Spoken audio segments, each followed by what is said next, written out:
Humans are theorized to have arrived to the Pacific Northwest around this same time period by way of the creation of rudimentary sailing vessels and coming down the coast before inhabiting the current states of Oregon and Washington. These peoples would eventually form the indigenous tribes of the Pacific Northwest, including the Chinook, Nez Perce, Coast Salish, Tillamook, and many others. And because of the Pacific Northwest's rich, bountiful rivers, many tribes in this region practiced more sedentary lifestyles, something not seen amongst the more nomadic Great Plains tribes. But as usual, the lives of the native peoples would be upended when the Europeans arrived in the 1700s. The fabled quest for the Northwest Passage led many explorers, including James Cook and George Vancouver, to map the coastline, establishing initial contact with native peoples. And during this exploration, the Europeans began to trade with the local tribes, particularly for furs, which would eventually draw the attention of both European powers and the United States. Due to these early explorations, the 1800s saw an increase in competition for control over the Pacific Northwest. The Lewis and Clark expedition from 1804 to 1806,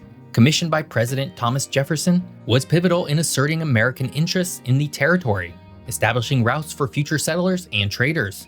The fur trade, dominated by the Hudson's Bay Company and the Northwest Company, became the region's economic backbone, with Fort Vancouver serving as a major trading post.